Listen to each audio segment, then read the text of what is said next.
সুপ্রিয় দর্শক শ্রোতা, তৃতীয় বিশ্বযুদ্ধের দাবাবা ইরান মার্কিন যুক্তরাষ্ট্র ইসরায়েলের মধ্যে যুদ্ধবিধি ভেঙে আবারও হামলা পাল্টা হামলা করেই যাচ্ছে। ইরান নতুন করে মধ্যপ্রাচ্যের 18টি মার্কিন ঘাঁটিতে দফায় দফায় হামলা করে গুড়িয়ে দিয়েছে এবং ইরান মার্কিন যুক্তরাষ্ট্রের অবৈধ সন্তান ইসরায়েলকে পৃথিবীর মানচিত্র থেকে মুছে দেওয়ার ঘোষণা দিয়েছে। কি মনে হয়, ইসরায়েলকে কি এই পৃথিবীর মানচিত্র থেকে মুছে ফেলা উচিত? এই সম্পর্কে আপনার মতামত কমেন্টস বক্সে লিখে জানান। কুয়েতে অবস্থিত মার্কিন ক্ষেপণাস্ত্র ঘাঁটি উড়িয়ে দিল ইরান। আরো বিস্তারিত জানিয়ে দিব। ট্রাম্প নেতানিয়াহুর কপালে বন্দুকের নিশানা, 13 বিশ্ব নেতার প্রতি প্রতিশোধের বার্তা ইরানের। এদিকে মার্কিন অত্যাধুনিক লুকাস ড্রোন ভূপাতিত করল ইরান। আরো থাকছে, সৌদি আরবকে ইয়েমেনের হুঁশিয়ারি, অবরোধ এবং আগ্রাসনের জবাব দেওয়া হবে। ভারতীয় জাহাজে গুলি, ইরানের রাষ্ট্রদূতকে তলব করে উদ্বেগ প্রকাশ। আরো থাকবে, মার্কিন হামলার জবাবে জর্ডান, বাহরাইন এবং কুয়েতে পাল্টা হামলার দাবি ইরানের। খামেনি সহ সব হত্যার বিচার নিশ্চিত করার ঘোষণা ইরানের। এবং সর্বশেষে জানিয়ে দিব, ইরানকে যেভাবে গোপনে সাহায্য করছে চীন ও রাশিয়া। এতক্ষণ শুনছিলেন সংবাদ শিরোনাম বিস্তারিত। তবে তার আগে অনুরোধ থাকবে, এই ভিডিওতে একটি লাইক দিন এবং কমেন্টস করে জানিয়ে দিন আপনি কোন জেলা থেকে বা কোথা থেকে আমাদের সাথে যুক্ত রয়েছেন, এবং সংবাদের সর্বশেষ গুরুত্বপূর্ণ আপডেট পেতে চ্যানেলটি সাবস্ক্রাইব করে আমাদের সঙ্গেই থাকুন। ধন্যবাদ। কুয়েতে অবস্থিত মার্কিন ক্ষেপণাস্ত্র ঘাঁটি উড়িয়ে দিল ইরান। কুয়েতের অভ্যন্তরে অবস্থিত যুক্তরাষ্ট্রের একটি সারফেস টু সারফেস বা ভূখণ্ড থেকে ভূখণ্ডে নিক্ষেপযোগ্য ক্ষেপণাস্ত্র ঘাঁটিতে লক্ষ্যবস্তু বানিয়ে তীব্র সামরিক হামলা চালিয়েছে ইরানের ইসলামী বিপ্লবী রেভলিউশন গার্ড কর্পস আইআরজিসি। সোমবার মধ্যপ্রাচ্যে চলমান ব্যাপক যুদ্ধ পরিস্থিতির মধ্যে ইরানের ওই বিশেষ এলিট বাহিনীর পক্ষ থেকে চালানো ওই বিধ্বংসী অভিযানের খবরটি মিডল ইস্ট আই এর প্রতিবেদনে নিশ্চিত করা হয়েছে। আইআরজিসির প্রধান সামরিক কার্যালয় থেকে প্রকাশিত এক বিশেষ বিবৃতিতে দাবি করা হয়েছে যে তাদের ওই সুনির্দিষ্ট এবং নিখুঁত হামলার ফলে ওই মার্কিন ঘাঁটিতে থাকা দুটি অত্যন্ত আধুনিক হাইমার্স ক্ষেপণাস্ত্র উৎক্ষেপণ ব্যবস্থা বা লঞ্চারে তাৎক্ষণিক দাউ দাউ করে আগুন ধরে যায়। একই সঙ্গে সেখানে ক্ষেপণাস্ত্র ভর্তি করে রাখা বিশাল গুদামগুলো ওই হামলায় আক্রান্ত হয়েছে এবং মার্কিন বাহিনী ওই সমস্ত যুদ্ধাস্ত্র এবং সামরিক রসদ সম্পূর্ণরূপে ধ্বংস হয়ে গেছে বলে তেহরানের পক্ষ থেকে জানানো হয়েছে। সূত্র মিডল ইস্ট আই। ট্রাম্প নেতানিয়াহুর কপালে বন্দুকের নিশানা, 13 বিশ্ব নেতার প্রতি প্রতিশোধের বার্তা ইরানের। পারস্য উপসাগরে চলমান যুদ্ধ পরিস্থিতির মধ্যে মনস্তাত্ত্বিক লড়াইকে আরো এক ধাপ বাড়িয়ে দিয়েছে ইরান। মার্কিন প্রেসিডেন্ট ডোনাল্ড ট্রাম্প এবং ইসরায়েলের প্রধানমন্ত্রী বেনিয়ামিন নেতানিয়াহু সহ বিশ্বের 13 জন শীর্ষ রাজনৈতিক এবং সামরিক নেতাকে কমলা রঙের কয়েদির পোশাক এবং কপালে বন্দুকের নিশানা তাক করা অবস্থায় দেখে একটি কৃত্রিম বুদ্ধিমত্তা দ্বারা ছবি প্রকাশ করেছে এবং তেহরানের একটি প্রভাবশালী সরকারি সংবাদপত্র। ওই ছবির নিচে বড় অক্ষরে লেখা রয়েছে, প্রতিশোধ নিচ্ছে। তেহরানের পৌরসভার মালিকানাধীন বিখ্যাত সংবাদদাতা হামশিয়াত ওই ছবি প্রকাশ করা হয়েছে। এতে গত 28 ফেব্রুয়ারি তেহরানের বাসভবনে মার্কিন ইসরায়েলি যৌথ বিমান হামলা ইরানের সাবেক সর্বোচ্চ নেতা আয়াতুল্লাহ আলী খামেনি হত্যাকাণ্ডের জন্য মোট 13 জন বিশ্ব নেতাকে সরাসরি দায়ী করা হয়েছে। ওই তালিকায় ট্রাম্প এবং নেতানিয়াহুর পাশাপাশি রয়েছেন আমেরিকান নবনিযুক্ত শীর্ষ কর্মকর্তারা। তারা হলেন মার্কিন পররাষ্ট্রমন্ত্রী মার্কো রুবিও, প্রতিরক্ষা মন্ত্রী পিট হেগসেথ, মার্কিন সেন্টকম প্রধান ব্র্যাড কোভার, ইসরায়েল নিযুক্ত মার্কিন রাষ্ট্রদূত মাইক হাকাবি, ইসরায়েলের যুদ্ধকালীন নীতি নির্ধারক প্রতিরক্ষা মন্ত্রী ইসরায়েল কাটস, পররাষ্ট্রমন্ত্রী গিদান সার এবং ইসরায়েলি প্রতিরক্ষা মন্ত্রী চিফ অফ স্টাফ ইয়াল জামিরকে ওই ছবিতে রাখা হয়েছে। ওই ছবিতে সবচেয়ে উল্লেখযোগ্য দিক হলো ইরান তাদের পরশুদের তালিকায় 4 প্রভাবশালী ইউরোপীয় রাষ্ট্রপ্রধানকে রেখেছে। ওই ছবিতে আরো রয়েছেন ইতালির প্রধানমন্ত্রী জর্জিয়া মেলানি, ব্রিটিশ প্রধানমন্ত্রী কিয়ার স্টারমার, ফরাসি প্রেসিডেন্ট ইমানুয়েল ম্যাক্রন এবং জার্মানির চ্যান্সেলর ফ্রিডরিশ মার্স। মার্কিন অত্যাধুনিক লুকাস ড্রোন ভূপাতিত করল ইরান। সাম্প্রতিক সামরিক উত্তেজনার অংশ হিসেবে ইরানের বন্দর আব্বাসের আকাশে একটি মার্কিন ড্রোন গুলি করে নামানোর দাবি করেছে দেশটির সেনাবাহিনী। দক্ষিণ পূর্ব ইরানের আকাশ প্রতিরক্ষা বাহিনী বন্দর আব্বাস কাউন্টির হাজিবাদ এলাকার আকাশে একটি শত্রুভাবাপন্ন লুকাস ড্রোন শনাক্ত করার পর সেটিকে সফলভাবে প্রতিহত এবং ধ্বংস করেছে। ইরানের সেনাবাহিনীর পক্ষ থেকে দেয়া এক বিশেষ বিবৃতিতে বলা হয়েছে যে শত্রুভাবাপন্ন দেশের আক্রমণ প্রতিহত করা এবং দেশের আকাশসীমা নিরাপদ রাখার জন্য নিয়োজিত বিমান প্রতিরক্ষা ইউনিটগুলো থেকে দায়িত্ব পালন করার সময় ওই ড্রোনটি ভূপাতিত করে। ইরানের ওই সামরিক পদক্ষেপ এমন এক সময় এলো যার মাত্র কয়েক ঘন্টা আগে মার্কিন বাহিনী ইরানের বসে হওয়ার খুজিকিস্তান, হারমেজান প্রদেশ ও বিভিন্ন গুরুত্বপূর্ণ সামরিক এবং অবকাঠামোগত লক্ষ্যবস্তু দফায় দফায় বড় ধরনের বিমান হামলা চালিয়েছে।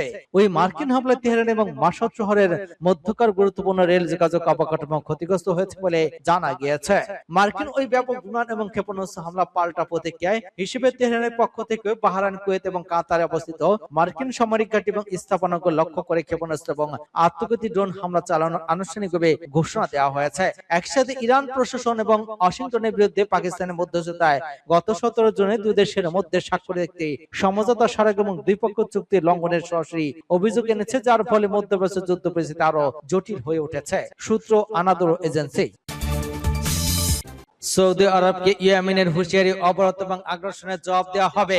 ইয়েমেনের পররাষ্ট্র মন্ত্রণালয় আঞ্চলিক পরিস্থিতি পরিবর্তনের কথা উল্লেখ করে সৌদি আরবকে যে কোনো ধরনের আগ্রাসনের প্রণীতি সম্পর্কে কঠোর হুঁশিয়ারি দিয়েছে। পাসপোর্টের খবর তাসনিম নিউজ এজেন্সির বরাতে বলা হয়েছে, সৌদি আমেরিকান জোটের আরোপিত অবরোধ ভাঙতে ইয়েমেনের চলমান পদক্ষেপের মধ্যে রোববার সন্ধ্যায় দেশটির পররাষ্ট্র মন্ত্রণালয় এক কঠোর বিবৃতি প্রকাশ করে সরাসরি সৌদি গোষ্ঠী সতর্ক করেছে। বিবৃতিতে বলা হয়, অঞ্চলের রাজনৈতিক এবং সামরিক সমীকরণ বদলে গেছে এবং ইয়েমেনের উপর পুনরায় অবরোধ আরোপ বা দেশটির গুরুত্বপূর্ণ স্থাপনাগুলোতে লক্ষ্যবস্তু করার যে কোনো প্রচেষ্টার কঠোর জবাবের মুখে পড়বে এবং যার পূর্ণ দায়ভার সৌদি আরবকে বহন করতে হবে। ইয়েমেনের পররাষ্ট্র মন্ত্রণালয় জোর দিয়ে বলেছে, বহু বছর ধরে চলা অবরোধ এখন অপরিবর্তনের সময় এসেছে। নতুন করে অর্থনৈতিক এবং ভৌগোলিক চাপ সৃষ্টি করার চেষ্টা আর কার্যকর হবে না, বরং ইয়েমেনের জনগণের প্রতিরোধের মুখোমুখি হবে। ভারতীয় জাহাজে গুলি, ইরানের রাষ্ট্রদূতকে তলব করে উদ্বেগ প্রকাশ। হুরমুজ প্রণালীতে ইরানের গানবোটের গুলিবর্ষণের মুখে পড়েছে ভারতের পদক্ষেপে দুটি বাণিজ্যিক জাহাজ, তবে কোনো হতাহত বা ক্ষয়খবর পাওয়া যায়নি বলে সংশ্লিষ্ট সূত্রে জানা গিয়েছে।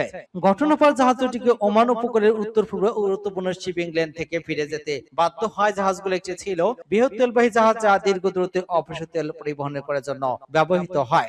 এই ঘটনার পর ভারতের পররাষ্ট্র মন্ত্রণালয় ইরানের রাষ্ট্রদূতকে তলব করে করা উদ্বেগ জানিয়েছে।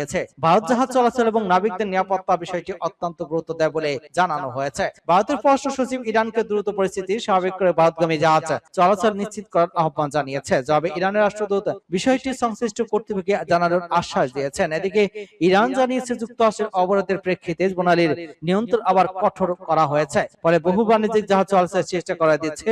বিশ্লেষকদের মধ্যে যুদ্ধ পরিস্থিতি, অনিশ্চয়তা এবং সমন্বয়ের কারণে এমন ঘটনা ঘটেছে, যা বিশ্বের অন্যতম গুরুত্বপূর্ণ জ্বালানি পরিবহন রুটে ঝুঁকি আরো বাড়িয়ে দিচ্ছে। সূত্র এনডিটিভি। মার্কিন হামলার জবাবে জর্ডান, বাহরাইন এবং কুয়েতে পাল্টা হামলার দাবি ইরানের। মধ্যপ্রাচ্যে যুক্তরাষ্ট্র এবং ইরানের মধ্যে সামরিক উত্তেজনা আরো বেড়েছে। ইরানের উপকূলীয় সামরিক স্থাপনায় যুক্তরাষ্ট্রের হামলার পর জর্ডান, বাহরাইন, কুয়েতে অবস্থিত মার্কিন সামরিক ঘাঁটিগুলোতে ক্ষেপণাস্ত্র এবং ড্রোন হামলা চালানোর দাবি করেছে ইরানের ইসলামী বিপ্লবী রেভলিউশন গার্ড কোর, দেশটির সেনাবাহিনী। কাতার ভিত্তিক সংবাদ মাধ্যম আল জাজিরার প্রতিবেদনে বলা হয়েছে, হরমুজ প্রণালীতে দুটি জাহাজ আটকে কেন্দ্র করে সৃষ্ট উত্তেজনার জেরে যুক্তরাষ্ট্র ইরানের কয়েকটি সামরিক স্থাপনায় বিমান হামলা চালায়। এরপরে মার্কিন সামরিক স্থাপনাকে লক্ষ্য করে পাল্টা অভিযান চালানোর দাবি করে ইরান। আইআরজিসির দাবি, হরমুজ প্রণালীতে ট্যাঙ্কিং সিস্টেম বন্ধ রেখে চলাচল করে নৌপথের নিরাপত্তা বিঘ্নকারী দুটি জাহাজ আটকের চেষ্টা করলে পরিস্থিতি অবনতি ঘটে। অন্যদিকে যুক্তরাষ্ট্রের সেন্ট্রাল কমান্ড জানিয়েছে, আন্তর্জাতিক নৌপথের নিরাপত্তা নিশ্চিত করতে ইরানের বিভিন্ন সামরিক স্থাপনায় নির্ভুল এবং লক্ষ্যবস্তুতে হামলা চালানো হয়েছে। সেন্টকমের দাবি, অভিযানে ইরানের আকাশ প্রতিরক্ষা ব্যবস্থা এবং উপকূলীয় রাডার, ক্ষেপণাস্ত্র, ড্রোন এবং দ্রুতগতির নৌযান লক্ষ্যবস্তু করা হয়েছে। খামেনেই সব হত্যার বিচার নিশ্চিত করার ঘোষণা ইরানের। ইরানের প্রয়াত সর্বোচ্চ নেতা আয়াতুল্লাহ আলী খামেনেই নিহত প্রত্যেক নাগরিকের হত্যাকাণ্ড বিচার নিশ্চিত করা সরকার অন্যতম প্রধান নীতি বলে ঘোষণা করেছে দেশটির পররাষ্ট্রমন্ত্রী মন্ত্রণালয়। তেহরানে আয়োজিত এক সংবাদ সম্মেলনে মন্ত্রণালয়ের মুখপাত্র ইসমাইল বাগে এই দৃঢ় প্রত্যয় ব্যক্ত করেছেন। তেহরান সোমবার এক সংবাদ সম্মেলনে তিনি একথা বলেন। কাতার ভিত্তিক সংবাদ মাধ্যম আল জাজিরা তথ্য জানিয়েছে। বাগে বলেছেন, এটা সরকার স্পষ্ট দায়িত্ব। পররাষ্ট্র মন্ত্রণালয় এই প্রতিক্রিয়ায় সক্রিয় অংশ নেবে। তিনি আরো বলেন, যুক্তরাষ্ট্র এবং ইসরায়েলের বিরুদ্ধে অভিযোগের প্রমাণ সংগ্রহ এবং নথিভুক্ত করতে আন্তর্জাতিক আইন এবং কূটনীতিক সব ধরনের পদক্ষেপ গ্রহণ করবে ইরান। লক্ষ্য হলো প্রকৃত বিচার নিশ্চিত করা। এছাড়া হরমুজ প্রণালীতে জাহাজ চলাচল নিয়ে ওমানের সঙ্গে যৌথ ব্যবস্থা করে তোলার পরিকল্পনা রয়েছে তেহরানের। তবে যুক্তরাষ্ট্র চাপের কারণে মাস্কটের সঙ্গে এই নিয়ে আলোচনা উল্লেখযোগ্য অগ্রগতি হচ্ছে না বলে জানান বাগে। সূত্র আল জাজিরা। ইরানকে যেভাবে গোপনে সাহায্য করছে চীন ও রাশিয়া। যুক্তরাষ্ট্রের 3 জন জ্যেষ্ঠ কর্মকর্তা যখন ওয়াশিংটন পোস্টকে জানিয়েছেন যে রাশিয়া ইরানকে সংবেদনশীল গোয়েন্দা তথ্য দিচ্ছে, এর মাধ্যমে ওই কর্মকর্তা শুধু একটি কৌশলগত জোটের ইঙ্গিত দেননি, তার সামনে এনেছেন যুদ্ধের এক নতুন বাস্তবতা। এমন এক যুদ্ধ যার কোন নির্দিষ্ট ফ্রন্ট লাইন নেই। এই যুদ্ধ ট্যাঙ্কি বা ক্ষেপণাস্ত্র দিয়ে লড়াই হচ্ছে না, এখানে লড়াই হচ্ছে রাডারের তরঙ্গ, স্যাটেলাইটের তথ্য এবং এনক্রিপ্ট করা স্থানাঙ্ক দিয়ে। উপসাগর অঞ্চলে এখন যুদ্ধক্ষেত্রে মূলত তড়িৎ চৌম্বকীয় প্রণালী। দুপক্ষই চেষ্টা করছে প্রতিপক্ষের প্রযুক্তিকে অন্ধ করে দিতে। রুশ প্রেসিডেন্ট ভ্লাদিমির পুতিন নাকি মার্কিন প্রেসিডেন্ট ডোনাল্ড ট্রাম্পের সঙ্গে পুনরায় ইরানকে গোয়েন্দা তথ্য দেওয়ার বিষয়টি অস্বীকার করেছেন। কিন্তু এই অঞ্চলের বাস্তবিক গুরুত্ব খুব বেশি নয়। ইউক্রেন যুদ্ধে রাশিয়া ইতিমধ্যে ইরানের ড্রোন এবং গোলাবারুদ ব্যবহার করছে। অন্যদিকে যুক্তরাষ্ট্র ইউক্রেনকে যে লক্ষ্য নির্ধারণ করে দিয়েছে তা ব্যবহার করে রুশ অবস্থান হামলা চলেছে। এমনকি পুতিনের বাসভবনের কাছাকাছি এলাকায় নাকি লক্ষ্যবস্তু হয়েছিল বলে মস্কোর হিসাব বোঝা কঠিন নয়। গোয়েন্দা তথ্য এখন একজনের মুদ্রা, পুতিন কেবল সেই মুদ্রা খরচ করছেন।